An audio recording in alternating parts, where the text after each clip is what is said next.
I posted. Good morning, everyone. Today is Monday, October 18. Welcome to class. I was just making a quick announcement before our guest speaker arrives. The midterm exam is not due on Sunday, October 24th. It's going to be due on the 31st, which is next Sunday. So you have 2 weeks to work on the 3 to 4 page paper. You can start 1 page every other day or something like that. So don't forget your cover page, your in-text citation, and your separate reference page. So as I was saying before I started the recording, that it's a continuation or another phase of Africa before 1500. The first paper was Africa before 1500 until the end of the transatlantic slave trade. And this paper is going to be based on the presentation our guest speaker is going to make today. Africa before pre-colonization. Okay, I mean, pre-colonial Africa, Africa before colonization. All right, so I will wait for her to make that presentation. So pretty much you're going to be writing a summary of her presentation. So take notes, listen very well, engage in the discussion, ask questions, and I'm going to post the recording after the class so that you can have the information at your disposal. And then the second part will be, the uniqueness of Africa and, Africa prior to to colonization. I don't know why I keep saying pre-colonization, pre-colonial Africa. All right. But I think on Wednesday, I'll probably have a Zoom session from maybe 9:30 to 10:30 for those who would like to attend that session. Let me see my schedule first and I'll let you know. Otherwise, I think it's pretty much, self-explanatory on the Blackboard announcement page where I posted the information. Okay, but I think on Wednesday, I can make myself available if students want to stop in from 9:30 to 10:30, and we can have, a session just like the last time that we met before the paper was due. So I'm going to actually post the midterm in the chat box, but if you go to the announcement page, it's there. All right. So remember, the first question is the summary about our guest speaker's presentation today. And then in addition, you include information on the scramble for Africa, colonization, resistance, rebellion. And the midterm is an opportunity for you to continue your discussion from the previous paper. And, it's to write a story of colonization, Africa, the achievements of Africa prior to colonization that are often overlooked by Western societies, okay? And this builds into information for your final paper. So without further ado, let me see if our guest speaker is ready. Professor Victoria, are you ready? Yes, good morning, Welcome. everyone. Good morning. Good So morning. this And is Professor Victoria Alapo. She's actually my elder sister. She's also, well, her full name is Professor Victoria Alapo Oyekami. And she's a geography instructor at the Metro Community College in Omaha, Nebraska. And she's been a teacher there for, for about 20 years. And, for over 30 years, she's been traveling all over the world. And I'm sure she'll tell you more about her herself. But today, she's going to make a presentation on the wonderful legacies of pre-colonial Africa, which will highlight some of the sometimes overlooked achievements and advanced ways of life that existed in pre-colonial Africa before the continent was colonized by Europeans. So please pay attention because this is the summary that you'll be working on, in addition to reading materials and resources that have been posted since the last time you wrote your first paper on Africa before 1500 until the end of the transatlantic slave trade. All right. So let's welcome Professor Victoria Alapo Oyekami to our class. You have the floor, and I'll make you co-host as well. All right. Good morning, everyone. Once again, thank you so much for having me in your class. I'm very delighted to be here. So I have a PowerPoint presentation I would like to share, and I'll share screen now. Let's welcome her, everyone. Welcome. Thank you. Good morning. Good Good morning. morning. Welcome.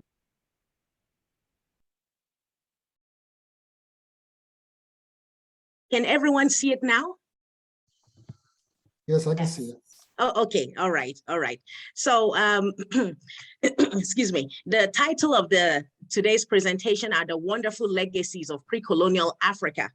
And I would just start by showing a map of Africa itself, because I actually, I'm a geography instructor at the community college there. And you might wonder, why is geography and history related? Well, I always tell people, you cannot do geography or history without each other. They're like cousins. One cannot be done without the other. So you cannot do geography without talking about what has happened in the place you're talking about. And you cannot talk about history without talking about a place. So many of us who are geographers are actually people who also specialize in some aspects of history as well. So people like us are people you will call historical geographers. That's what they call us officially. All right. So now, not every geographer is a historical geographer, obviously. Some geographers specialize in physical things, like, the world, like the physical earth, but some of us do specialize in human geography. All right, so here's a map of Africa showing some of the major civilizations in pre-colonial times. So you have West Africa, obviously was a huge pre-colonial civilization. That there's a heart of culture that developed in West Africa that is very unique to the world. And of course, everybody knows Egypt already, the Nile Valley, very famous. Everybody knows the Egyptian civilization, all the pyramids, the pharaohs, it still intrigues everybody even today.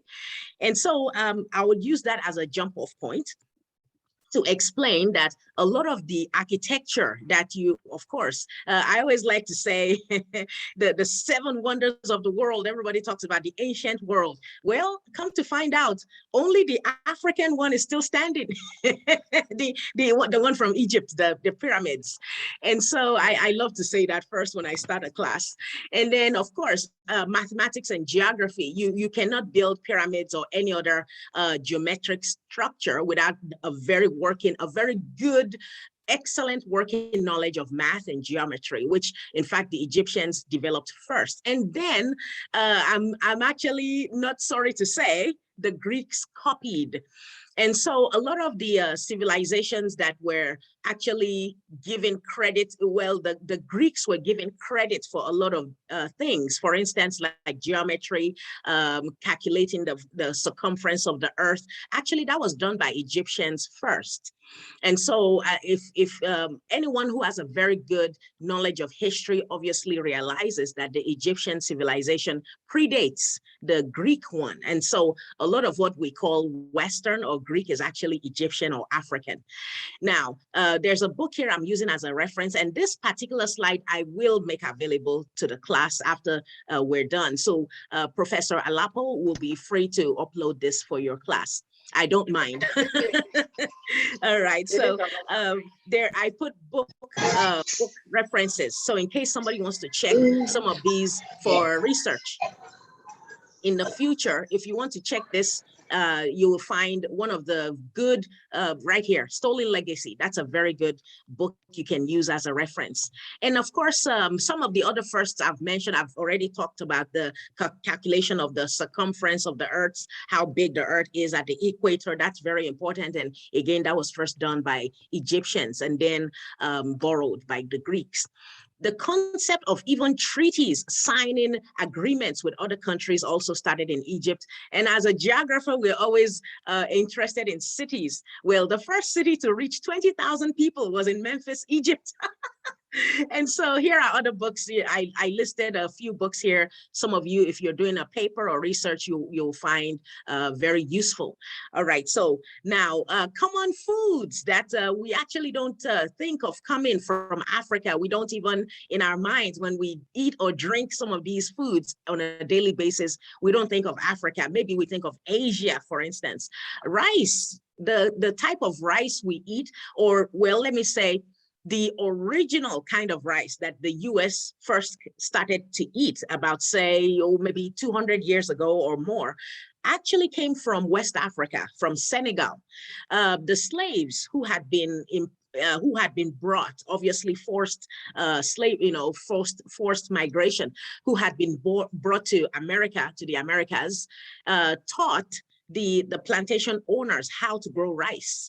And so that's the original type of rice that was well known in the United States for many, many decades, actually is of African origin, not Asian, as you sometimes would assume. It's actually African, from Senegal. Now, coffee is actually from Ethiopia, not Colombia.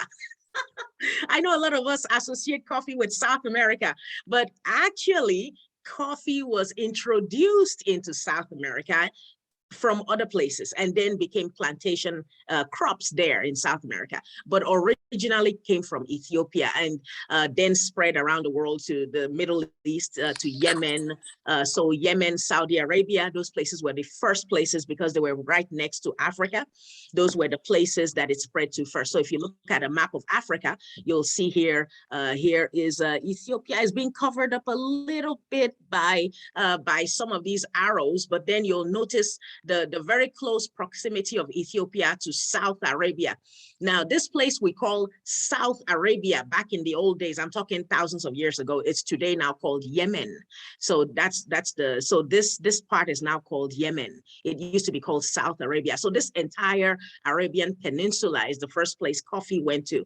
And that's the reason why when you visit the Middle East, coffee is very important in those parts of the world. And then from there, it spread on to South America and other places as we now know it today. So again, I put some references there. If you're doing a paper, you'll have something to at least use as your starting point to go on from there. I do love to talk about the Iberian Peninsula when I do papers. And I see some of these titles are being covered up by the, let's see, by the Zoom, but this is what it looks like actually. So basically it's talking about the export of civilization to Europe from Africa to Spain. Specifically, there was a very vast amount of time. There was a period almost about 800 years when Africans and Spanish people were very close. And so I mean that to say a lot of Africans, North Africans from say Morocco and so on and so forth, actually Black Africans who had converted to Islam centuries back, went into Spain and colonized it. Now, again, remember, this was about 711 AD, so, or CE. But it's the civilization that came from North Africa actually built magnificent palaces like this one, this photo you're looking at in my slide. I personally took this photo some years back when I went to the south of Spain, to Granada. And this is called the Alhambra Palace. Now, the Alhambra was built by the Moors. Now, you can see here in the PowerPoint, Moors, that's what they called Black Africans who had converted to Islam, who lived in North Africa. So like people from Morocco and so on were actually Black at one time. When I say at one time, people have over time intermarried with Arabs as time went on, because obviously the Arabs came from Saudi Arabia, conquered North Africa, spread Islam, and then with time, a lot of the Africans in North Africa did intermarry with Arabs. But mostly the civilization you find that went to the Iberian Peninsula, to Spain, was actually African in origin. And of course, Islam coming from Saudi Arabia too. Both of them spread. Both the knowledge of math and medicine and literature all came from North Africa and then spread into Spain. So a lot of civilization that is African. So when you go to the south of Spain, you'll see a lot of imprints, African imprints of that part of Europe. Now, I love to talk about pre-colonial family planning, because people always think, oh, family planning is a modern thing. We only started doing that a few decades back. No, that's not true. Native peoples around the world had ways of controlling their family size. So this is not something that was brought by the West. It got more modern, let me put it that way. So now we use Western ways of doing it. But actually here's a list. So a lot of agency, free will was shown in this area of life, where they didn't just have families willy-nilly, like, oh, well, we just have a kid today. Oh, wow. Kind of, no. Actually, they did have planning on how many kids they wanted to have. Now, breastfeeding is well known in science to decrease ovulation. So if a woman breastfeeds her, even though, yes, you can get pregnant, but your chances of getting pregnant decreases. And so a lot of traditional women would breastfeed their children for a long time. We're talking average of 18 months. I know that sounds like, yikes, they have teeth already, but they did, And so, and then another thing is they made sure that there was no premarital sex between boys and girls. And people tended to marry quite early, usually by 18, 19. And so virginity was enforced in a lot of societies. So that way you didn't have too many kids before you were actually married. And then child spacing, most in Nigeria, where we are from, my sister and I, Professor Remy, where the traditional spacing for children was about 2.5 years. The people considered that healthy in pre-colonial times. And in fact, they went so far as to put the use of taboos in place, where women will be, basically, they'll feel ashamed if they had kids in too quick of a succession. And so they were afraid that their children would come out sickly if they did. All right. So, and then I know this one is a funny one, but and I'm sure it's not the same across the board in all of the continents, but I'm sure there are some societies that assumed that once you became a grandma, well, that's it. And so it's called grand maternal terminal abstinence. What that means is your kid now has kids, like, what are you looking for, kind of thing. Exactly. So it's the mentality of, older people back in the day, so, but obviously this was not the case for everybody, but that's one way that they kept family size to a particular number. Again, I put the book where if you need some information, you can find that. Traditional medicine was a big thing in pre-colonial Africa. Obviously, people had scrapes and burns, and people got sick with fevers, and they needed doctors to take care of them. Now, obviously, the doctors we had back then were not doctors in the white coats, in a hospital, but people did have a very, very good working knowledge of herbs and plants and barks of trees. And so they would know what to eat or what to drink or what to boil in a pot of water. And then, so they knew all those things. Now, not everyone knew those things. And so that's why we had what was called traditional doctors. Now, a lot of traditional healers had extensive knowledge, like a lot of Native Americans had back in the old days, where Native Americans could say, oh, this plant is good for this, or this plant is good for that. Well, that's the way it was in many societies around the world. People knew their environment very well. Now, they knew which, for instance, malaria is a big thing in Africa, even today. So mosquitoes, they would bite you and then they'll pass on malaria to people after so many, bites. And so they actually had native plants that they would boil for that. And they came without any allergic side effects. I say that particularly because if you live in Nigeria, malaria is basically to us like the flu. People get it mostly once a year, or maybe once in 2 years, or at least once in a lifetime. And even though, yes, it's fatal to little kids because their immunity is still developing, and very, very old people. But most people in the adult and teenage range usually tend to get over it in about 3 days. Your fever breaks in about 2 days, and then you get over it about 3 days. And so it's not this scary disease that it sounds like in the West. It's really to us like the flu, except it's passed on by mosquitoes. Now, having said that, though, if you take modern medicine, like when I was in Nigeria, and if you get malaria and then you took, say, a modern pill, you know, the white tablets they give you at the hospital doctor's office, oh my goodness, quinine, it's called quinine. Sometimes they call it quinine. And it's so bitter.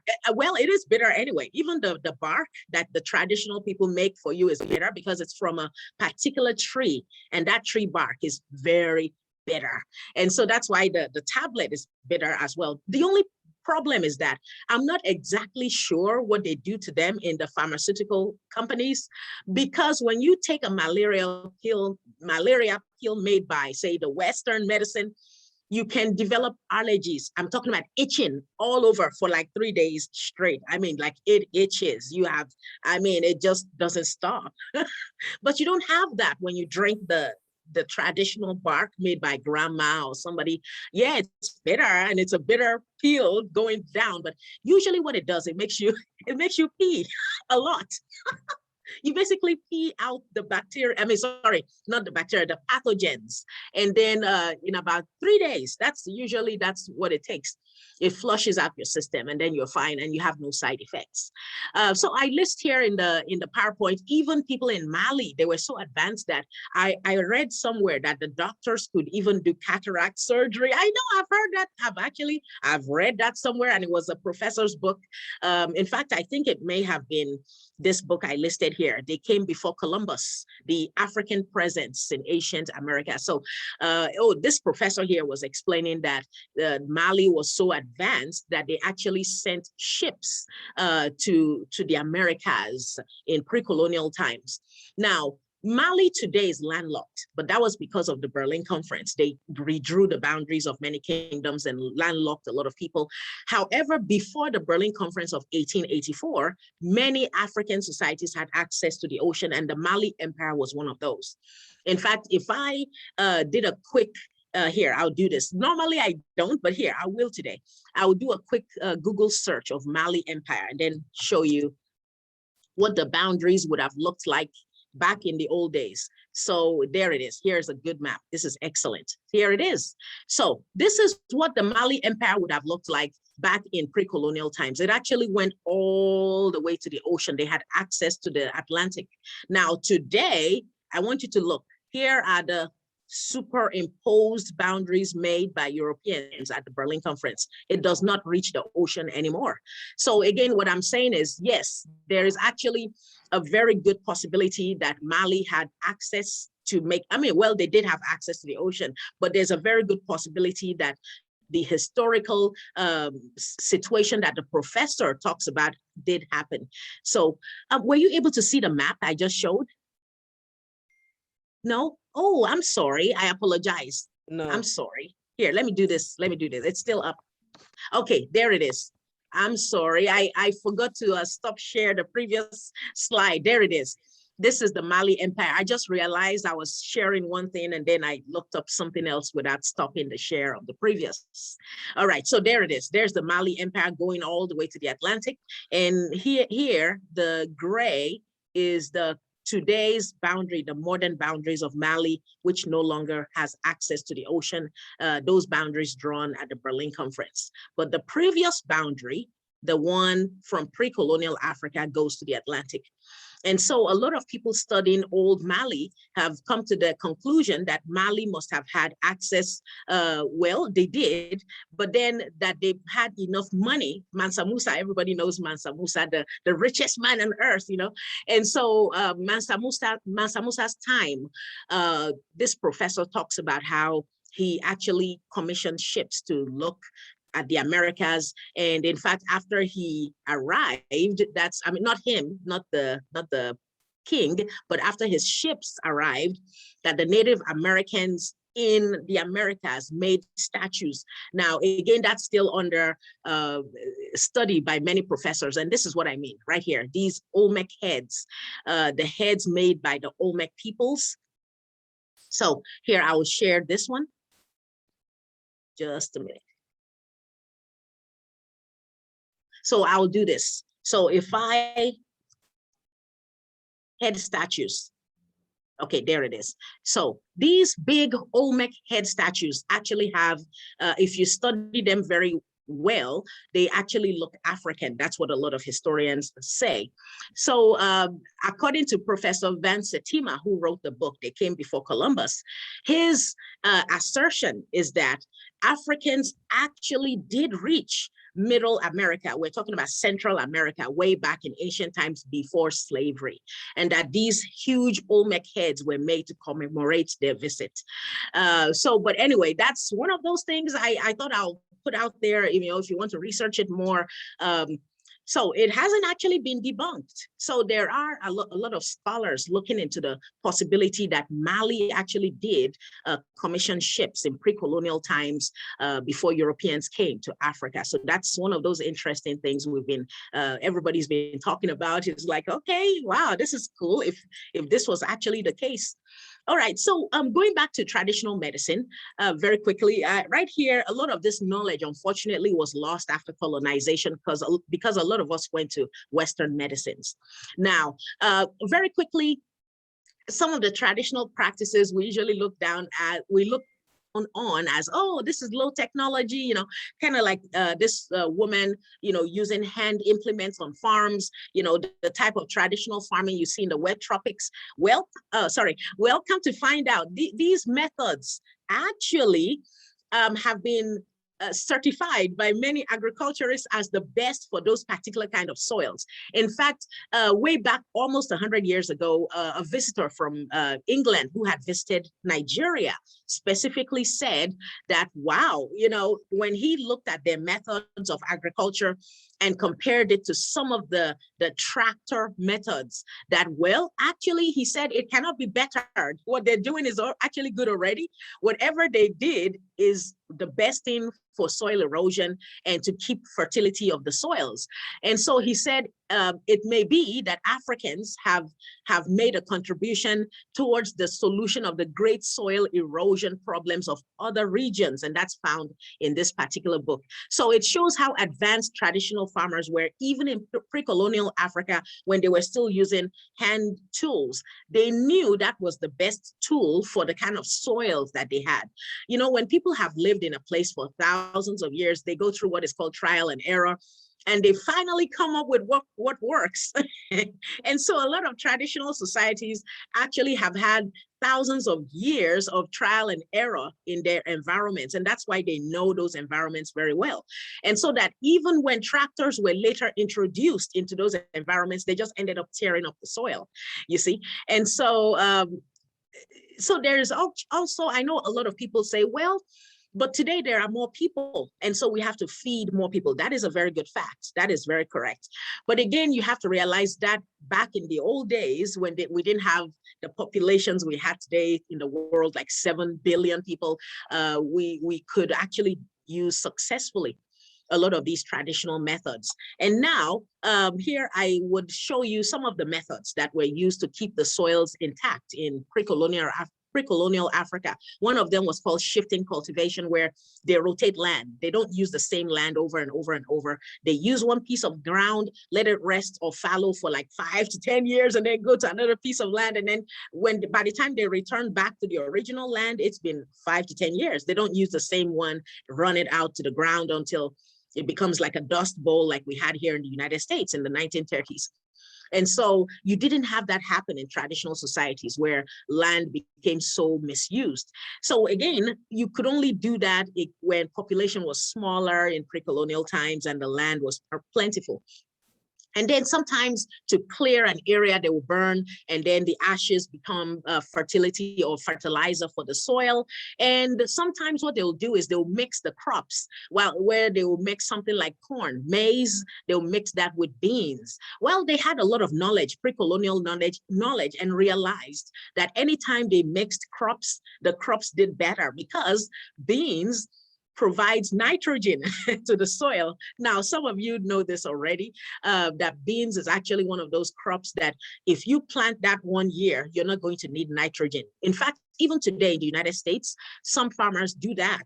They'll put soybeans in the middle of their corn. So that way, the year that is done, they actually don't need any fertilizer. Or what they'll do, they'll plant the entire field with soybeans one year, and then the nitrogen stays in the soil. so that the following year, if they plant all corn, they still have the nitrogen already in the soil and they don't have to buy any extra fertilizer. So, all these ideas came from traditional peoples. So again, Africans were well known for intercropping right there, and mixing of peanuts or legumes with other crops like grains.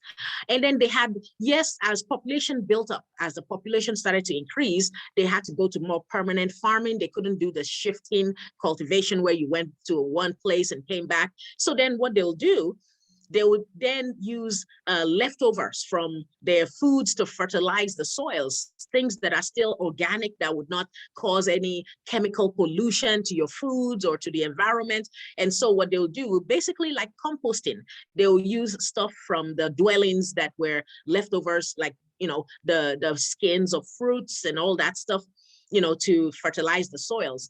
And they also did what was called mixed farming, where they had animals and plants on the same farm. So the animal manure became fertilizer, and then the animals will eat the leftovers of the crops that they were going to be throwing away. And so everything had a symbiotic relationship. Everything worked. It all fit, for the environment. I know we're very big on environment today. We all talk about global warming and how to reduce that. Well, traditional farmers didn't contribute to global warming because they actually used the environment in a very sustainable way. In fact, I'm about to talk about one of the women in Africa. No, she passed away. Dr. What's her name here? I have it in the slide. Just a second. I know it's actually one of the, she is listed towards the end of the slide, and she's a Kenyan professor. And what she's famous for is actually, oh, there she is, Professor Wangari Maathai. And the reason I mention her before I get to the women's issues is because this professor's movement, it's a women's movement in Kenya. It's called the Green Belt Movement. And it's not really supposed to be like a women's movement. It's more of an environmental movement, but it was formed by women and by a woman. And so basically it involves women in Kenya planting trees, to make the environment more sustainable and less susceptible to global warming. And do you know, to date, they have planted 51 million trees. And so here's I put a website that you can check for that information in the future. She actually won a Nobel Peace Prize for her efforts before she passed away. And so here I'm using this as a continuation. Here is someone, a more modern figure, a professor who, of course, late professor, who is continuing the legacy of pre-colonial people, where she is planting trees back in Africa, in places where trees had been lost before. So again, going back to where we were in agriculture, so we were talking about types of agriculture in Africa. In pre-colonial Africa, pastoralism will be animals only. This was where you heard animals like the photo shows right here. This was the guy in the red. That's an example of a Maasai farmer, the Kenyan Maasai farmer. They're very well known for pastoral farming, for cattle. In fact, they love their cattle so much they behave like pets. And so, I mean, they do sell them, obviously. That's their way of life. That's where their livelihood comes from. But anyway, so there it is, transhumance. This is where a pastoral farmer moves his cattle or animals between wet and dry areas, depending on the season. And this was done in regularity. There was a regularity to the movement. And so we call that transhumance in Africa. And here are important cultural groups that practiced pastoralism. And some of them still do. The Maasai of Kenya, the Swanas of Botswana, and the Fulanis of Nigeria. Those are the ones who are well known in Africa for pastoral farming. Now, going now to gender issues. Yes, even though everything wasn't perfect in pre-colonial Africa, however, as I underlined here, women actually had parallel structures that gave them a voice in pre-colonial Africa. So then that means back in pre-colonial times, women had greater access to resources than during the colonial era, when Europeans stripped everything away and no one had access to their own lands anymore. And so another thing I like to bring out is that women could be queens in pre-colonial Africa. Now, yes, we have had African presidents who are women, and you will see that in a few minutes. But actually, this was a common thing in pre-colonial times. Egypt, you all know Egypt, right? Nefertari, Cleopatra, Hatshepsut, all these powerful women were Africans, you see? And so the idea, the concept of a woman being an authority figure is not a new thing in pre-colonial Africa. I think that's I believe very strongly, in fact, that's one of those things we accomplished in the continent. In fact, I am here to say, I believe the very first feminist movement started in Egypt with Hatshepsut.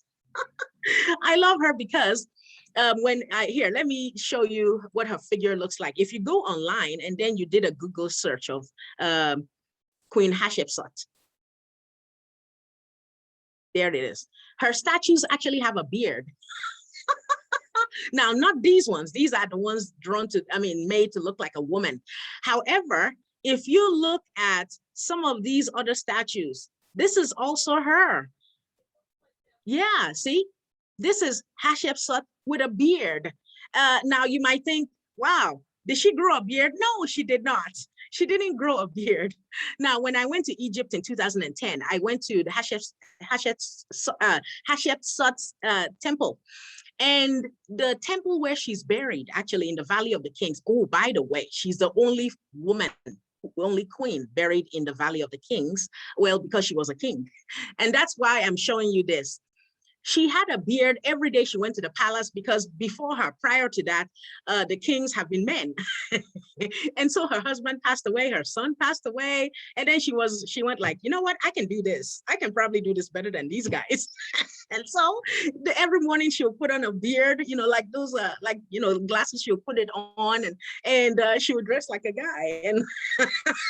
And according to historians, her reign was actually one of the most prosperous in Egypt, up till that time. So actually, Hatshepsut accomplished a lot of good things for Egypt. In fact, so much so, if you read historical records, the men who came after her got so jealous of her legacy that they tried to remove her name from all the rocks, from all the pyramids. They chiseled her name off. And so, but as you can see here from the statues, a lot of her legacy did remain. So we do have evidence that she did survive. Her legacy did survive, because I myself went to Egypt in 2010, saw some of these statues. And so, yes, some of those were preserved. They couldn't destroy everything. So, I always tell, as a joke, I always tell my students, if you want your legacy to live, just make stones. Just make a few things from stone. They can't destroy all of it. I'm just kidding. I wish we could. That's how we know the Maya today, because the Spanish did try to destroy their legacy too, but because they did a lot in stone. You can't just destroy everything when it's stone, right? It's too durable. But anyway, there's Hatshepsut, one of my favorite queens of Egypt. So back to our notes right here, the PowerPoint. So I was talking about the female legacies, even the gender issues we had. Sometimes a lot of them very good in pre-colonial times, and then sometimes not so good in the colonial era. Because I know your class looks at 1500 to to the present. And I know Egypt goes way beyond 1500. However, a lot of the legacies we have in Africa does start from that time. And so that's why you'll find a lot of us who are historical geographers, even when we discuss 1500 to the present, we go a little bit back to show you what the background actually has been. All right, so we had queen mothers, people who were powerful.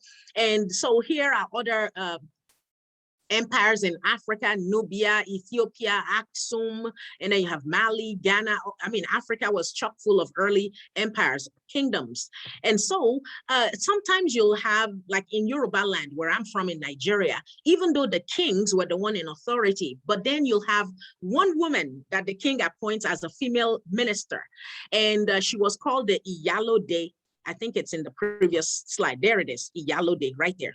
Iya means mother. And then Ode means outside, the mother who works outside, outdoors, right? And so even in pre-colonial times, women have been known to work outside of the home. They were not just homemakers. Now, there's nothing wrong with that. But what I'm saying is that idea that pre-colonial women were just homemakers alone or housewives, like we used to say, no, no, no. A lot of them actually were market women who sold international items, trade items in the market, you know. And so they were very well in charge of their own finances. A lot of women in pre-colonial Africa had their own money, and they didn't have to always ask their husbands for money. They sold things at the marketplace, and then they got to keep some of that money, use some of it for their kids. And so, yes, a lot of women in pre-colonial Africa were financially independent too. So that's a great thing that most people overlook. You know, they talk, oh, women don't have any rights in Africa. Yes, we did. In fact, it was the Europeans who stripped them all away. You know, we lost our rights during the colonial era, unfortunately, and now we're trying slowly to get them back. So, in fact, I did mention briefly here on this slide that if you look at the history of places like the UK, England specifically, they wouldn't even allow women until Queen Mary, and that was what, in the 1400s. 14. That's like modern to us in Africa. I mean, we had queens in BC, right? Thousands of years before Christ. And so, again, that's an example right there. You know, telling women they couldn't be leaders, telling people in the US women couldn't vote till 1920. I mean, that's like 100 years ago. What's wrong with everybody? I mean, so in Africa, we were queens thousands of years before Christ, and they were still talking about women voting in the West in 1920. And so that's again, when you compare pre-colonial rights of women to modern rights of women, there you can't even hold a candle. I mean, there's a big difference. That's what I'm trying to say. So women are just slowly trying to get our rights back now in the continent of Africa. Now, I did mention some of these. I'm not going to go through all of them one by one because they will be in the slide. However, the effects of capitalist development was adverse on women's rights in Africa. Now, Western style education, when it was introduced, was mostly given to men, you see? And so women were then at a disadvantage because they wouldn't be given jobs that went with this Western education, since it was mainly the men who got that education back in the day. Now, that's slowly going away, actually. In fact, in places like Rwanda, there are now more women than girls. I mean, than boys. There are now more girls than boys enrolled in school, like in the United States. So today in the US, there are more women than men in colleges, which is kind of a surprise, because if you had gone to college, say in 1930, like a place like Yale wouldn't even allow women in their undergraduate programs, which is weird, you know. And so what I'm saying is, this has now, this turnover, this change that we now have, not just here in the US, but even worldwide, has been very, I would say, considering how long it took for some societies to get there, has been kind of rapid, actually. And so now you have a situation where in some societies like Rwanda, women are now more in school than men. There are more women enrolled. And so, however, since we're talking about some of the issues that happened during the colonial era, unfortunately, when cash crops were introduced by Europeans, that means plantation crops, plantations like cocoa, all those kind of things, it was mostly a man's crop. And so most of what women would do, which was subsistence agriculture, stuff people actually needed to eat, became less profitable, because the cash crops was what countries then were focusing on, you know, to export to other places, like say cocoa to make chocolate, those kind of things. And unfortunately, the crops that those men grew, the cash crops, were not even edible. Now, yes, some of you are saying, but I like chocolate, it's edible. Yes, after you add a whole boatload of sugar and milk to it. Has anybody ever had raw cocoa? If you have ever had raw cocoa, it's like raw coffee. I mean, it's like coffee, it's bitter. You can't even eat raw cocoa. I mean, you can, but why would you? You know? And so a lot of the foods that were produced during the cash crop era were not even things people could eat. It was the women that produced things people could eat, and their work was devalued by the colonial era. And so, again, a lot of the lands were confiscated, and so women had less access to the lands to farm with, and then this widened the gap, you know, between men and women in colonial times. Right here, it does say 75% of all agricultural work is done by women in Africa, even today. And so anytime you discriminate against women, the survival of the continent is actually being affected in that case, because it says the survival and overall well-being of Africans depend critically on women's work. All right. And so most agricultural development planners, when they start to teach people, oh, this is how to use a tractor, this is how to use combines. Well, guess what? It was going to be always the men. I don't know why they thought only the men were agriculturists when 75% of the work was done by women. And so the women frequently had no access to high technologies to improve some of their farming. Now, having said all that, I know it might sound like a downer, but here are some of the encouraging things very quickly, because I know the time for the class is running. Well, there's some rays of hope here. It's not all downward, you know, like I said, women's rights have been increasing on the continent since the colonial era ended. Now, during even the colonial era, there were resistance movements that were led by women. This particular photo is the photo of the Queen Mother in Ghana, the Ashanti Empire. When the British were about to take the kingdom away from her son, she decided she was going to take up arms, and she took a gun and put on like soldier uniform, the traditional African soldier uniforms, and she went to war and got all these military people to follow her into war against the British. And so, yeah, women were not just sitting there, oh, well, you know, no. Some of them were actually warriors, like real warrior queens, right? And so, and then I mentioned to another class in the past that Morocco, when they got their independence from the French, what the Muslim women in Morocco would do, you know, those robes, those black abayas they would wear? Well, you could, I think somebody's... Please mute yourselves, please.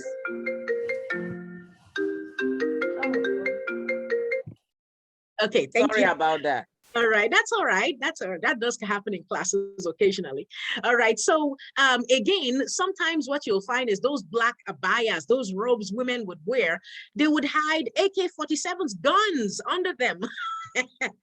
And then the women would take those, because see, what happened was the French could not pat down Islamic women. You're not supposed to touch Islamic women to pat them down, because it's considered, you know, like a taboo. You can't do that, religious, you know. And so the women, since the French were not allowed to touch them, when the men were fighting for independence against the French in Morocco, it was the women who delivered weapons to the front. And so, yes, so the women were all part of the war against the French. So yes, women were not just laid back in Africa for, no, we were all part of the whatever was happening, you know. And then there was one famous incident that happened in Nigeria. I believe it was in the 1920s. The British were about to increase the taxes on market women, and they had what is called the Igbo Market Women's War. Did you know about 20,000 women participated in that? I mean, they got out into the streets and they said, no, we're not going to be paying your taxes. And it became, you know, it's kind of like, you know how when the George Floyd incident happened last year and everybody just came out, you know, it became a worldwide thing. But in this case, obviously, it was localized in Nigeria. But there were like 20,000 women. I'm talking about back in the days when even the British were still in Nigeria. 20,000 women came up and said no. And they caused a lot of, disruption to the British way of doing things, that the British said, okay, we're not, all right, be that way. We're not going to put more taxes on you guys because, they made sure they made their voices known. That's what I'm trying to say. So even during the colonial era, the women were very active in getting their rights from the British, in spite of everything. Now, very quickly, here are examples of female presidents we've had in Africa.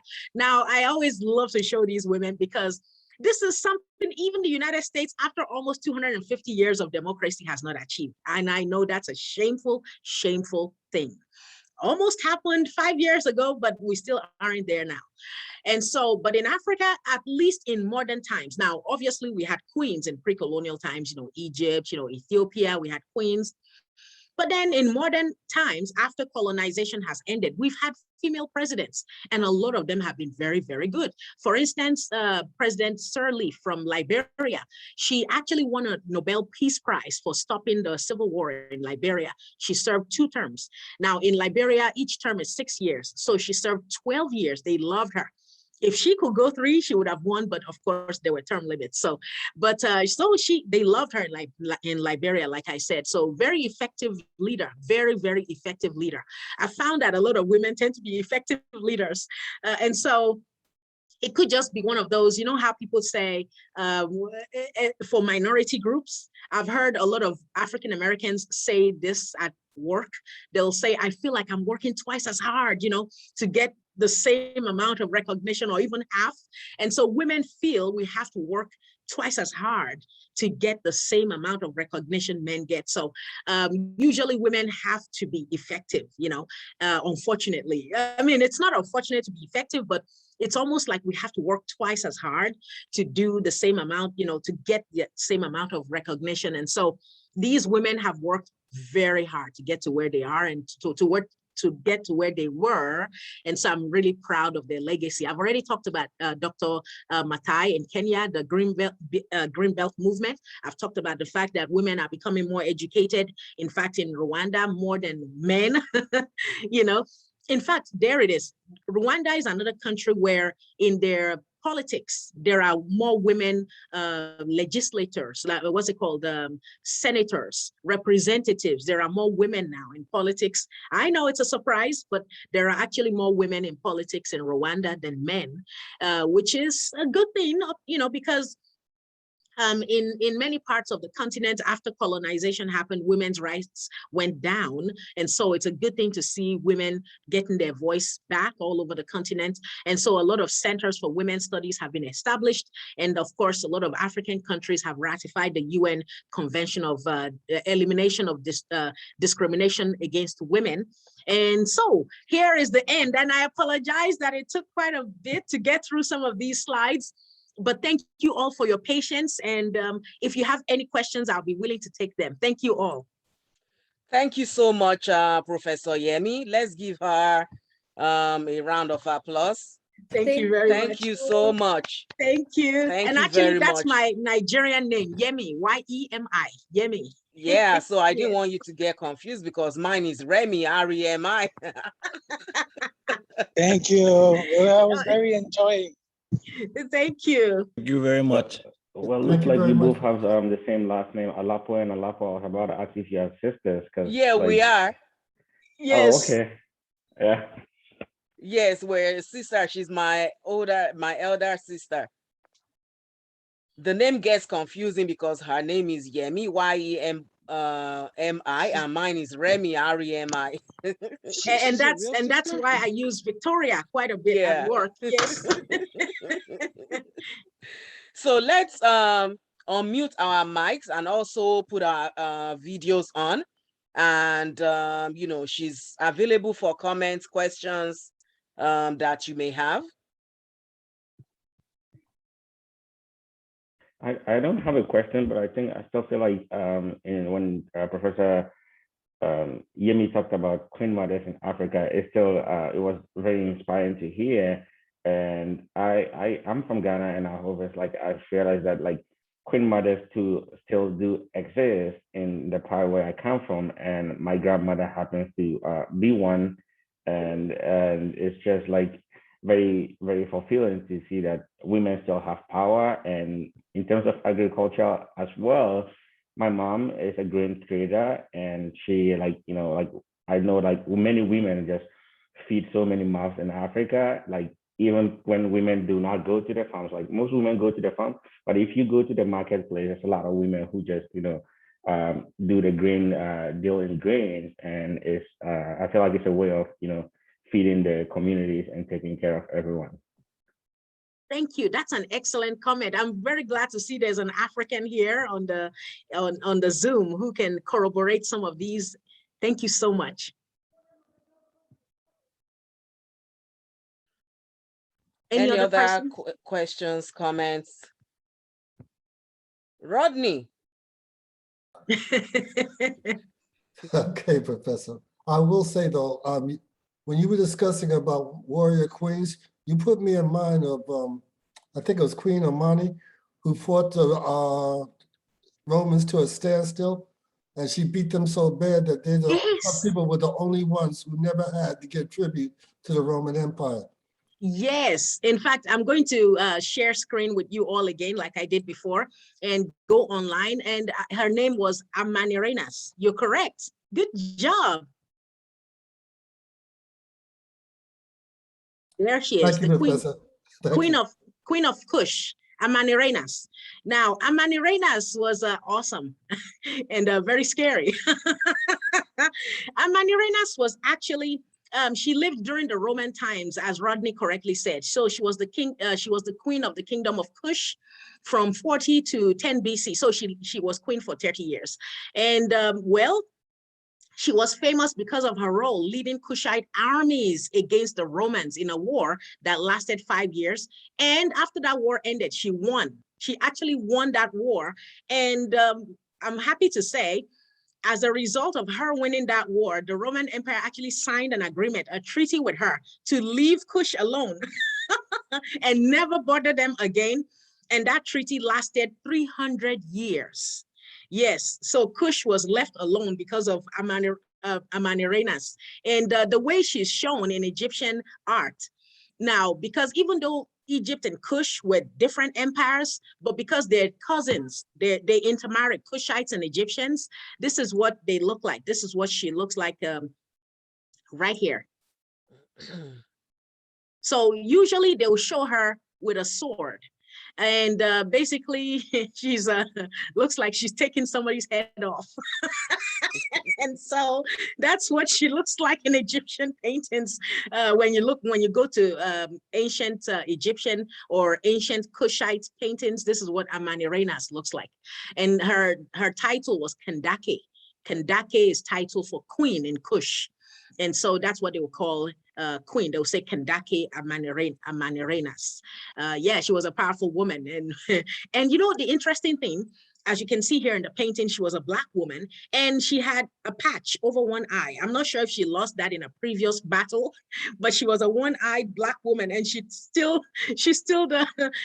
conquered the Roman Empire. Well, not conquered, she defeated the Roman Empire. One last thing about Amanirenas. When she defeated the Roman armies, guess what she did? She got the bust. The bust means the head, the statue. She got the bust of the current Caesar. I think it was Caesar Augustus.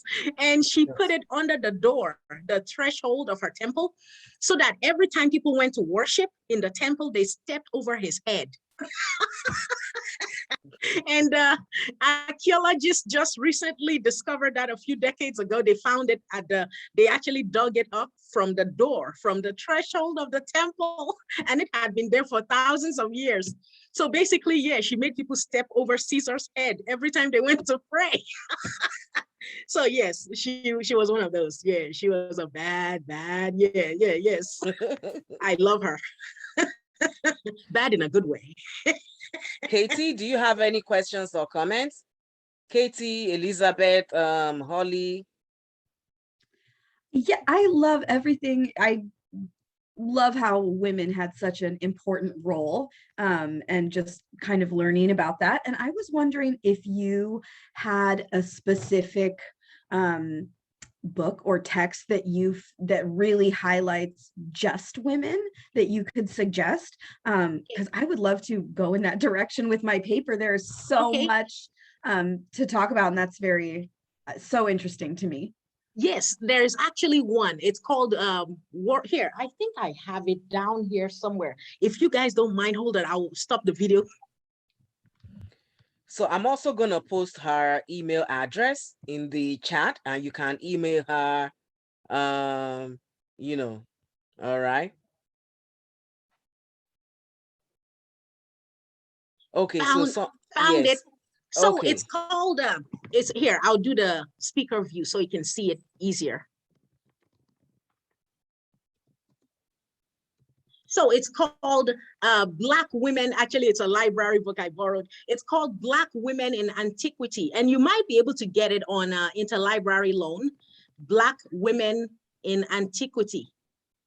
And it's by the same author, Ivan Van Sertima, the same author who talked about They Came Before Columbus. So that's the same person who wrote this. Now the book, the one called They Came Before Columbus, that's an excellent book. Well, about other types of history, obviously, not just women. But if you're interested in women, there are, of course, other books as well. But when you mentioned the Black leaders, yeah, this is one of those ones that actually do a good job talking about that. Awesome. Thank you. I appreciate that. You're welcome. Elizabeth? Hi, so I just looked it up and we actually do have 2 versions of that book in the BMCC library. Ooh, Yes, maybe Elizabeth works in the library, so she can help students retrieve books. Yeah, Oh, so thank you. we do have that book. Or I think we have 1 copy that you can rent and then 1 that you can keep in the library and have. Okay. I had a question. Do you have any book recommendations or maybe like scientific journals about the sustainability of traditional farming practices? Because that's something I'm really focused on, because I think the desertification of Africa was one of the biggest aspects of what has led up to so many things today. And so learning about how that sort of like the original practices of farming were beneficial to the land. I would love to read more about that if you have any suggestions. Okay, there is that book I kept referencing. Now, obviously, that's just it's an anthology, the Ayite Ato book, the one from 2010. That does have a huge chapter on agriculture and pre-colonial Africa, and that's in the slides that Professor Remy is going to upload for the class. But now, for journals, I may be able to look up a few and then send it to the professor, so then she can share that with the class. I don't have any right now in my mind that I can think of right away, other than that book. Yes, but definitely the book is a good starting point.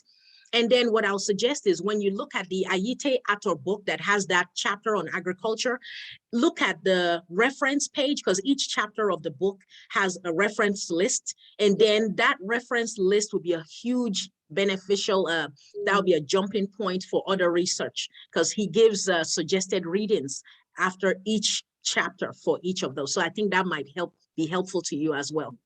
Thank you. You're welcome. Holly? I don't really have any questions. It was really interesting to hear about all of the women, though, you know, as what Katie said. So I'll definitely be purchasing that book. So thank you. Oh, you're very welcome. Hey, Tham, Quincy, and Jamel. I want to learn more about is the Moroccan women. Oh, we can't hear you. We can't hear you, Hey, Tham. Hold on a second.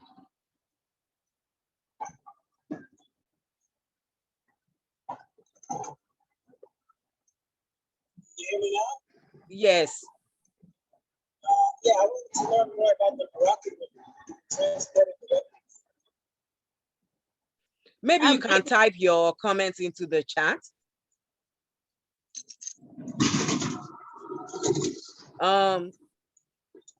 Your volume is very low. Let's go to Quincy and then Jamel. Enjoyed the presentation. I don't think I have any questions, but I think I'm going to be focusing on the farming aspect of what we were talking about. Okay, Jamel. No, I don't have any questions, but thank you for speaking with us. Oh, thank you very much. Thank you for having me, everyone. What of Melvin? First of all, thank you for presenting. It was very informal. Appreciate it. You're welcome. Any other comments, questions? Kadiatu, Luketa, Shamani, Usman. Okay, Haytham did post in the chat. He says he wants to know more about the Moroccan women who helped transport weapons for the men. What was the name of this rebellion? It's called the French War of the Moroccan War of Independence. So it was the independence against the French. And I think there might even be a book about that I've seen. If you type it into the library search, you may be able to find something about the War of Independence and the women's role in that independence movement. So I when I heard that of it too, the first time I went like, wow, I never thought, because you always think of women in Islamic societies as docile, they have no rights, kind of like what you see in Afghanistan with all the, no, it wasn't like that in Africa at all. So even when women were Muslims in Africa, I always say the Islam was Africanized. So when Islam was brought to Africa, it became Africanized. It had to basically meet the requirements of the culture it was going into. And in pre-colonial times, women had rights. So when Islam was introduced, it had to be introduced with women having rights. They couldn't just remove everything. They couldn't do that. Yeah, so I always tell a lot of people that even covering of women's faces, we don't do that on the continent. We just don't see the point. And so even Islamic women usually don't cover their faces in Africa. They'll cover their heads, but not their faces. That's so, you might find a few people who do that, but that's considered like an extreme. You won't find too many people doing that on the continent. Even in places where Islam is like 90%, like in Mali, women don't cover their faces, So that's why they found it very unusual when the Taliban, or not the Taliban, when Al-Qaeda, there was an African version of Al-Qaeda that went to Mali a few years ago and told women, oh, you can't dance, you can't do this, you can't open your face. Oh no, the Mali women said, what the heck? And they were Muslim women. And the women said, no, we're not listening to you, you're crazy, so. And so women in Africa, even the Muslim ones, do have rights. And again, remember, we're talking about pre-colonial women, and then some of those rights, some of them, were trampled upon by colonization, especially European colonization, and then we're getting them back. Would you say that the guns that they had access to in that rebellion originally came into the continent from French and British trade? You know what? I will agree. I would totally agree. That would have been the only way to get guns, right? Because a lot of those were manufactured in Europe. And so possibly, I'm wondering how there must have been a black market for it though, because the French wouldn't be selling it to the people trying to remove them. So there must have been a black market for that trade, maybe from other Europeans who thought if they sold it to the Africans and removed the French, maybe we can take them over. That's always what everybody does, right? In Biafra, in Nigeria, when the civil war started in the 60s, late 60s, Biafra was where the part of Nigeria wanted to separate and become independent and go their own separate ways. Well, the British said, no, Nigeria shouldn't do that. And then the French said, yes, you should do that. And then the French provided weapons to the Biafra side. And then the British provided weapons to the Nigeria side, because each side thought, well, if we win, we can keep controlling it, kind of thing. It's terrible. Politics is just crazy. Yeah, so there are a couple of questions and comments in the chat. One is from Quincy. He said it was interesting to learn about the slash and burn agriculture, and he would like to know more about it.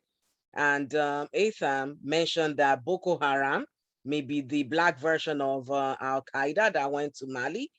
And Kadiatu said she really appreciated the presentation. It was enjoyable, especially the Egypt part. And there's a comment from Carlton. He's grateful for the information, and this may help him in his next class.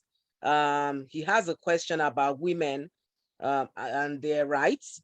Were they allowed to use their rights to make more things available for themselves? Yes, they were. So a lot of women obviously were in charge of families, children, and like I mentioned previously, they had to their own money personally. So they were, is it Rackmel, as he said a few minutes ago from Ghana, he said women actually were market women who could sell and trade items, goods, And so they did have access to their own money and they could use it however they pleased. So yes, women could, and finance is one of the big things. If you're going to be independent as a human being, financial independence is one of the first things you have to have. And that a lot of pre-colonial women had that. Great. Any other just, questions, comments? Yeah, I wanted to ask, Raquel. in terms of Yes. like going back to Professor Victoria mentioned about the covering of women in certain Muslim countries, and even in countries where like there's a huge Muslim population like Mali, where women do not cover.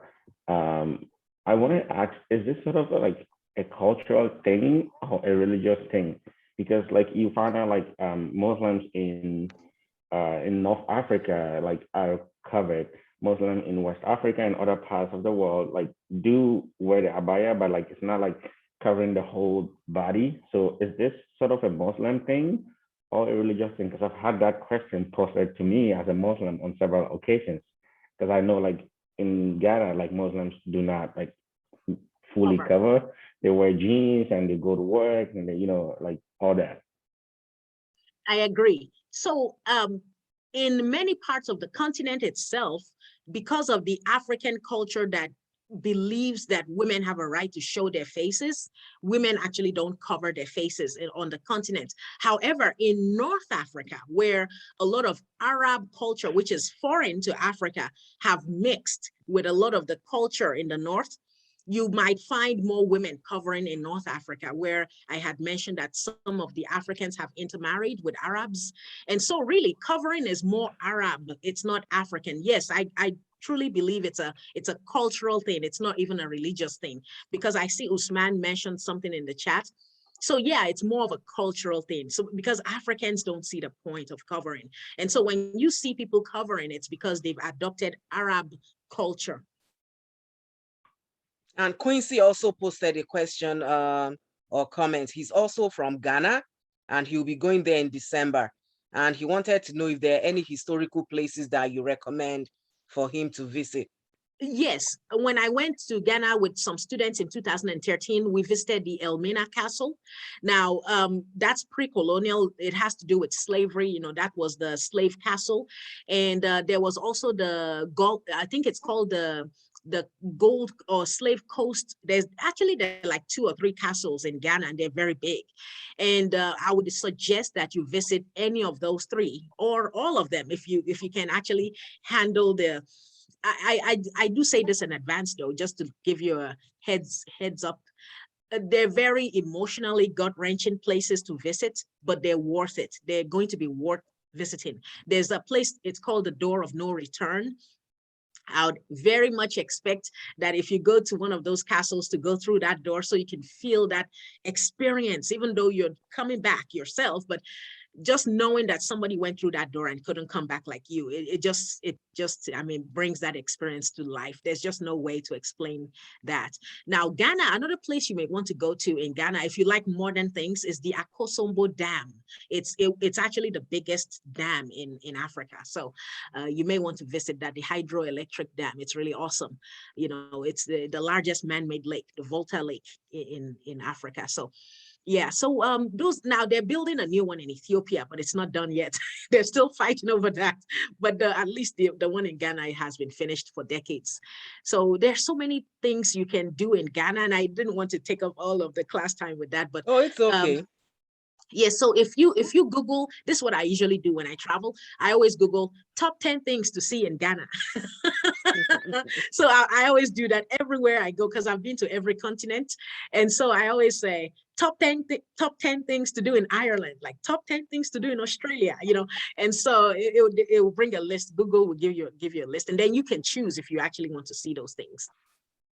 There's also a lot of things to do, like probably in the south. And there's a couple of historical sites down the north as well. There's a slave market, like back in the early years, in the 1400s, there used to be a slave market in the northern part of Ghana. I've been there when I was growing up, and it was really touching. They have there are like wells where they used to keep slaves in there. during those days. And there's still a museum, a little museum where you can see all the shackles and stuff like they used to keep slaves in. And there's also a big reserve, like the Damongo Reserve is a place down the north where you get to have like a real feel of like seeing animals, where you'd be like about 50 meters away from a very huge elephant that we call the African giant. She's like probably almost 85 years old now. So there's a lot of things, and there's a historical mosque that was built in the 1400s. That's a big history. So yeah, there's a couple of things to see in Ghana. And like Professor said, if you Google top 10 things in Ghana, most of the time you would see like a lot of things in the south, because Accra, Kumasi, those are the places that really host the economic power. But there's also a lot of hidden history down the northern part of Ghana. So just to put it on the table, if you ever decide, anyone who ever decides to visit Ghana can go see these places too. So maybe Quincy can get Raquel's details. Why don't you share your contact information? And it seems Raquel visits Ghana more often, so perhaps you can recommend some prehistorical places and also share those with me so I can post them on the class announcement page for others that may be interested in the future to visit Ghana or any other place in Africa. Are there any other comments or questions? Oh, I was going to say Kumasi, one of the cities in Ghana, if you're visiting, it has a palace. And that, remember that the woman, the Queen Mother who fought the British, all of that history is in that Kumasi palace. So if you ever do get there, make sure you visit the palace, make an appointment, and there'll be a tour guide who will explain all of that. It's really awesome. All right, any other questions or comments? All right, so let's give Professor Yemi Alapo Yekami another round of applause. Oh, Errol, you have a comment? I had a comment, yes. I was very like unaware or ignorant to the fact that women had such like power in Africa. So I was like, it was really interesting, or really I was really excited actually to hear that and to see like where all this strength came from, because I know like women are, some of the most powerful beings we on earth, and they're the birth of nations. So I was really excited to hear that, and to basically confirm what we've always known, that women are like the center of everything. Oh, thank you so much, Errol. I really appreciate your comments. Thank you. So if you have another class, you can log off, and let's give another round of applause to Professor Victoria Alapo for her wonderful presentation. I'm going to get the Zoom recording and the PowerPoint posted on the announcement page for this week. And I'm going to hang around for a few minutes for those of you that may have questions about the midterm. Don't worry, if you have a class, you can log off. You get the details from the Zoom recording. So if you have questions about the midterm, you're welcome to hang around. So that eliminates us needing to meet up on Wednesday. All right. Thank you so much, Professor Victoria. Thank you so much for having me. Thank you all. So much. I really appreciate it. Thank you. What I'm going to do, I want to get that book and show you Ellie, the librarian. I'll be back in 2 seconds. You all continue. Sounds good. All right. So I'm going to post again her email address into the chat, and you can feel free to get in touch with her anytime. All right. Well, actually, I gave you her private email. Usually she wants the school one, but I guess. Oh, it's okay. It's okay. Oh, That's okay. fine. Yes. All right. Yes. So now this book, the one I've been quoting so much, the Ayite Atoll, it's called The Geography of Sub-Saharan Africa. That looks great. So I think the library probably would have a copy, and otherwise you might be able to get it from interlibrary loan as well if the library doesn't have a copy. And the reason I love this book is because it talks about all the different chapters of things that happened in pre-colonial times and even modern times. It kind of goes from pre-colonial to the present. So The one about agriculture is in there too. There's a chapter just on agriculture. Perhaps, Elizabeth, you can help search in the library. Yeah. And What's it called again? So I it's posted called it in the chat. geography. Sub-Saharan Africa. Okay, got it. Published in 2010. Yes. So if it's available, I can have it put on reserve in the library, and then you can consult, the reference section, I guess, in the library. Okay. So thank you so much again. If you have a class, you can log off. If you don't have a class, you can hang around and we can discuss the midterm, if you have any questions. So thank you again, Professor Victoria. All right, thank you all. Thank Bye. you. Have a wonderful good rest of the day. semester. God bless you all. Thank you. Bye-bye. All right. Yes, so questions about the midterm. Oh, okay, I see Raquel posted something in the chat. Let me copy that and paste to everyone. Or maybe it was for Quincy, I don't know, but I'm gonna paste it in the chat for everybody. Yeah, that's for that was I thought you said you were gonna put it in on Blackboard. So yeah, that's that's for everyone who ever wishes to, Okay. To see. So what I'm going to also do, the chat for today, I will download that once the Zoom recording is over, and then I will post that in the announcement page on Blackboard. Okay. So for the midterm, and the recording is still going on. So this is for the rest of the class, students that have logged off, and so that they'll be able to get some of the information. So for the midterm, it's also very easy, just like your previous paper, which by the end of, before the end of this week, you should get the feedback. If I haven't graded it, did any of you receive your grades yet for the first paper? Yeah. Yes. All right. Okay, so most of you did very well. I was very impressed.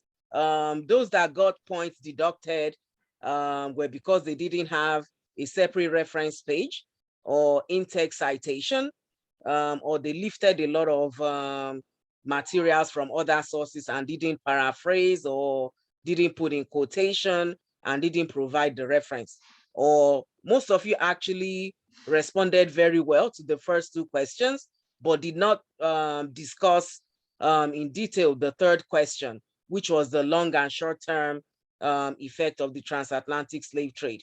Okay, so you may have gotten points deducted on any or all of these factors. But overall, the papers were very good. And many of you did meet the minimum requirement of 3 pages. Some students tried to make the font so big so that it will cover more pages, but you don't need to do that. So when you write your papers for this class, it should always be in 12 points Times New Roman, double spaced, minimum 3 pages. You can write up to 4 pages.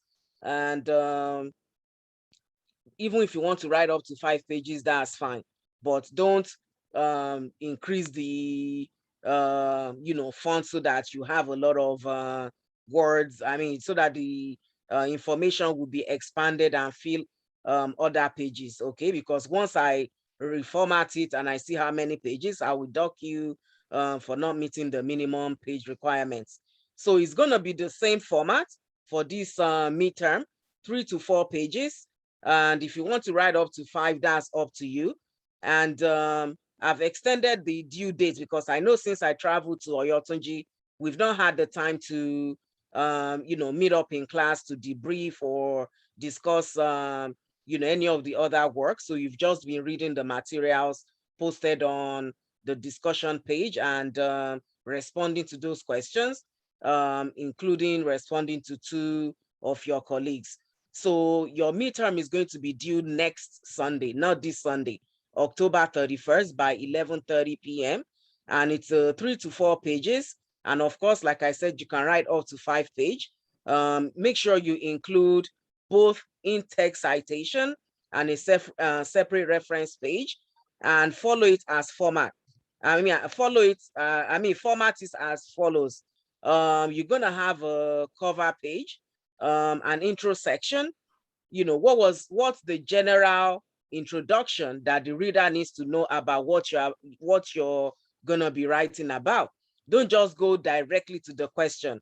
You can look at the discussion threads for week 7, week 8, and week 9. What has been the general theme that we've been reading about? It's about the scramble for Africa, the resistance and rebellions that have taken place within many kingdoms or around many empires or locations where people resisted being colonized, where people resisted the artificial borders, where people resisted being merged or cut off from each other. So that can be the basis for your essay. It can be, a nice introduction of what you already have on Blackboard from week 7, week 8, and week 9. And after that introduction, then you go into the summary of today's presentation.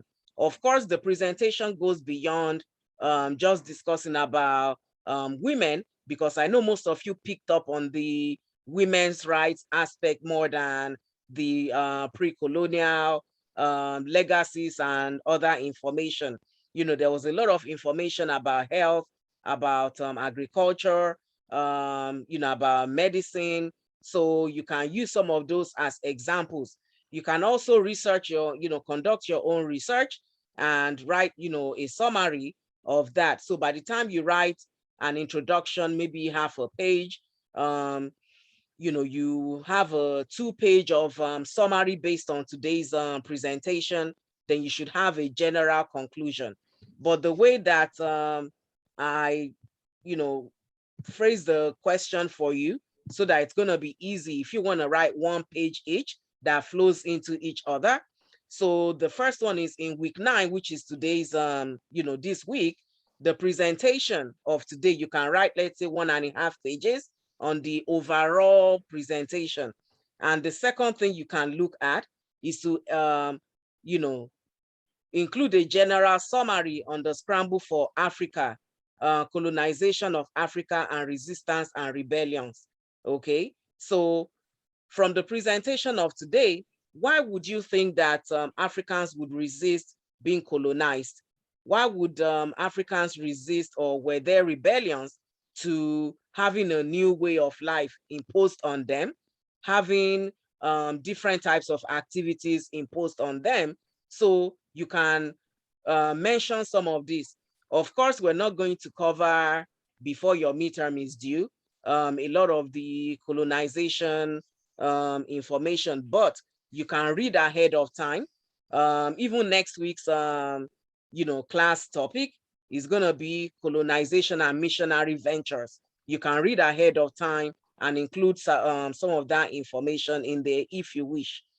So everything flows together. It's like almost about every quarter we go into a different theme. So we've covered Africa before 1500, Africa from 1500 to the transatlantic slave trade, then the trade and commerce, transatlantic slave trade, and the end of the transatlantic slave trade.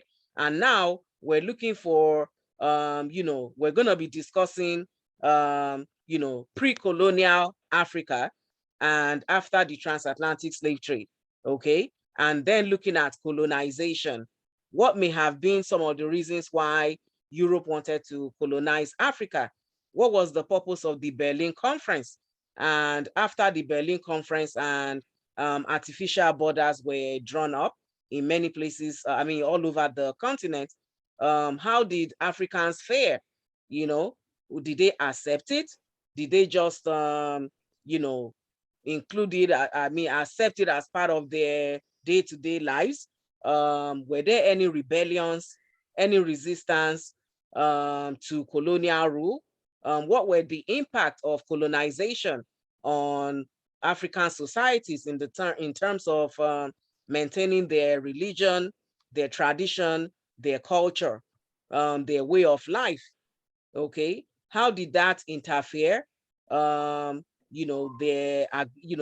practices, many cultural practices, such as birth control, agriculture, women's rights, day-to-day societal interaction, religion, their identity, overall identity. How did colonization shape that? Okay, so these are just some of some examples that you can include in your presentation, but I want you to focus on the presentation for today, and you can draw from every other weekly discussion from week 7, 8, 9, and even 10 to be able to have enough information for your paper. All right, and please don't forget the separate reference page and in-text citation, and format it according to APA format, which many of you actually did for your first paper. So that was very good. So you know how to format already. Okay. And please make sure it's in Word. Don't send me PDF. Don't send me any Google link that I have to request for permission to gain access to your work. So the first time I did send some of you back, comments, resend your paper. This time around, I'm not going to request for, I'm not going to send you request to access your link or tell you to repost. So please, once you post your midterm, make sure it's in the correct format and I will grade accordingly. All right. So make sure you paraphrase. Don't leave sources and just direct quotations, and don't put in quote, if you don't put in quotation or you don't include the author or where you got it from, then I will reduce your grade. Okay, but overall, the first paper you all did very, very well, and I hope you even do better on this second paper. So, do you have any questions or comments for me about the midterm? Yes, Professor. Yes, Raquel. Professor, the first question I want to ask is, what is the main question for the midterms? Are we generally focusing it on providing a summary of from a particular week until today's topic, or we can choose any of the past topics that we've discussed to write on it? Are we choosing one particular thing to write on? Both. Or both. So from week 7, after the previous paper, that ended week 6. So any from any week from week 7, 8, and 9, which we are, there's been a lot of information on the scramble for Africa and rebellions and resistance to colonization. And then the summary, the lecture from today, looking at the, a lot of positive activities, societal activities in pre-colonial Africa. And then, you can even throw in week 10 information on, missionary ventures and colonization. But if you go to the discussion thread for week 7, 8, and 9, or at least week 7 and 8, you can start your introduction from there. So you have the Blackboard discussion that you responded to already. Just cover some of that and use week 7 and 8 information from Blackboard as your introduction so that the reader will know what you want to discuss. And then you can go into the summary of today's presentation about, the pre-colonial legacies of African societies, like the way of life in many parts of Africa, in terms of agriculture, in terms of health, in terms of women's rights, before colonization. All right. And then you can conclude, you can write your conclusion on, colonization and how it affected the African continent. So actually, what I'm going to do, I will update the announcement page on Blackboard of what I've just told you so that those who logged off already can also see that. And then, but it's going to be on the Zoom recording anyway. All right. So week 7 and 8, discussion that you worked on already can be your introduction. just look at what you've posted on Blackboard and, rephrase that or put it together one way or the other that will serve as an introduction for your paper. And then write about today's summary of Professor Yemi's, presentation. And then you can conclude with the general outcome of colonization, how it has affected Africa. All right. So were some of these rights, women's rights, were they still the same during colonization? Were they the same? Was the way of life the same after the scramble for Africa? All right. So you can use that as part of your conclusion, how colonization affected the way of life, which is how it affected the presentation, the information you heard of today in today's presentation. Okay. So if you divide your paper into 4 parts, the intro can be the first part, which is week 7 and 8 discussion information, the scramble for Africa. And then you can discuss about maybe resistance and rebellions. And then today's topic on pre-colonial legacies can be the second part or the third part, depending on what you're planning on writing on. And then the last part can be effects of colonization. You can talk about, week 10's information on missionary ventures. Actually, when we meet up next week, we will talk more. So you'll be able to include next week's topic as your conclusion.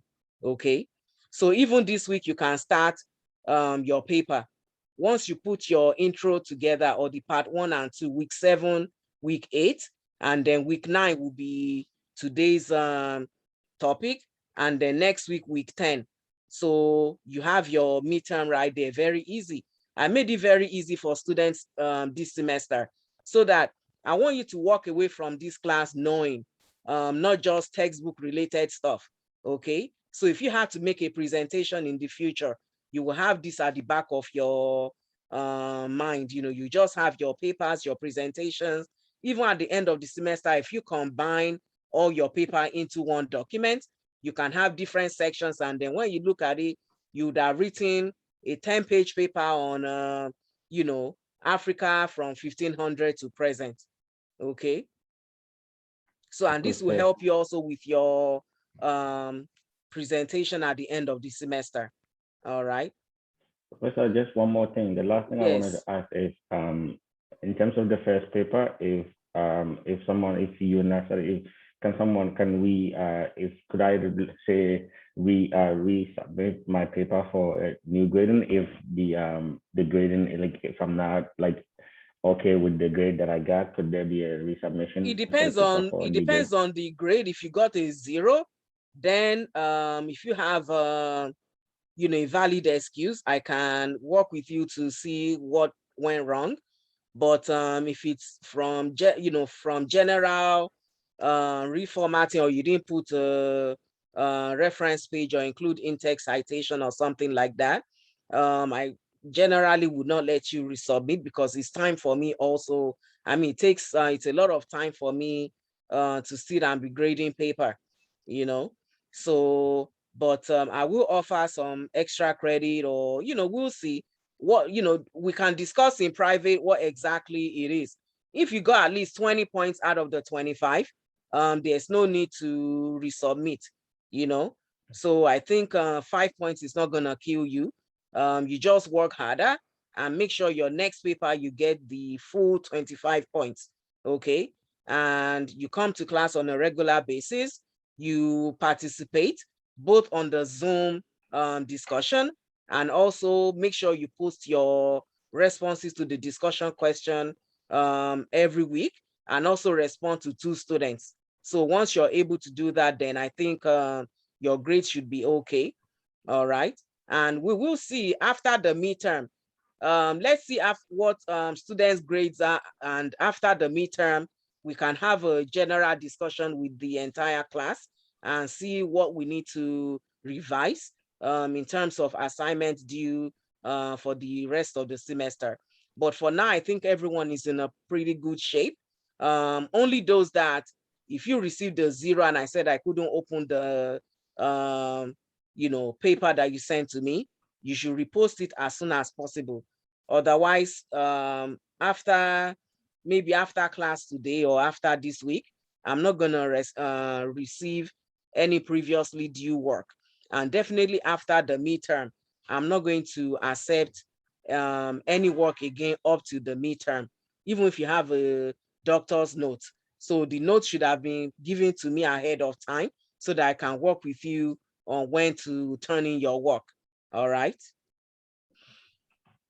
So let's see. Holly, you have your hand up. Yes, I was wondering, I got behind on a couple of weeks of the discussions, but I Okay. had submitted them over the weekend. Okay, that's Is that fine. So okay? fast, yes. Okay. So, like I said, if you've missed classes, if you've missed responses to the discussion questions that I've posted, if you've missed participation to respond to 2 students, if you missed the first paper, you have until the midterm, which is next Sunday, October 31st, to make all this up without penalty. All right. After the midterm is due 11:30 p.m. Next Sunday, October 31st, I'm not gonna accept any more work from week 1 to 10. So for my other classes, it's week 1 to 8, but for this class, I'm giving you the opportunity to turn everything in, because remember, I've extended the midterm and it's cutting 2 weeks off from what we need to do. So after next week, we only have 5 more weeks to prepare for the final exam. All right. Which for the final exam, you're going to have a PowerPoint presentation and also a concluding essay for this class. All right. But of course, we'll get to that after the midterm. Okay. So Raquel, I can work with you privately. So if you want to hang out, do you have another class after this? Okay, so once everyone leave, I'm gonna stop the recording and then you can hang around. So yes, any other questions about the midterm? I think it's self-explanatory. It's not difficult at all. I don't think it's confusing. I've even made it so easy for you that you can use work from week 7, week 8 discussion thread as your first 2 sections, your intro and maybe background of your paper, and then you do a summary of today's presentation, give examples of key points from the discussion. I don't want all of you to focus just on women. There were a lot of information the presenter made, and you can consult some of the references she mentioned, do your own, conduct additional research and include additional references. And then the conclusion would be next week's content on colonization. Okay, so that should give you a good, well-rounded paper on the discussion of pre-colonization and colonization in Africa. All right. So I will post the PowerPoint presentation from Professor Yemi and also this Zoom recording on the announcement page for week 9. All right. So we don't need to meet again on Wednesday. I have a question. Yes, Shamani. I just looked, I haven't gotten any grade for the essay that we did. I posted it on there. I don't know if you had got it. So check to see if I gave you any feedback. Whatever the feedback is, work on it. So if there's no grade, I probably wasn't able to open your work and I gave you a 0 and say repost ASAP. So why don't you just go ahead and repost, repost it in Word document, not Google Doc that I have to request for permission. So go ahead and repost your work, okay? Okay. So I think if you didn't receive a grade, it's because you posted in a document format I was not able to open. Okay, I got it. Sorry about that. No I'll repost problem. it. And good luck on your midterm. Melvin and Sean, do you have any questions? No. Okay. All right. All the best on the midterm, and I'll see you next week. Thank you. Yes. Sean, do you have any questions? Sean, any questions? All right. So good luck, everybody, on the midterm. I look forward to reading all your papers.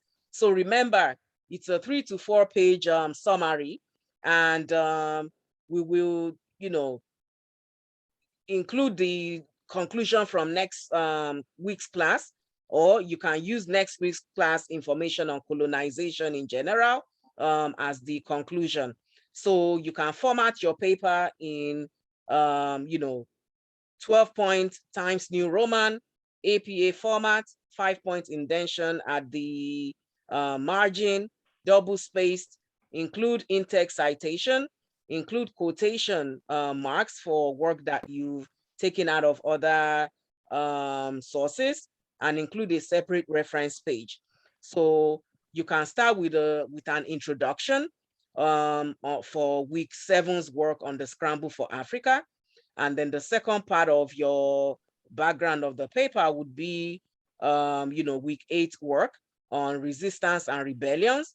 And then the third part, which would be the main discussion, will be today's presentation by Professor Yemi Alapo.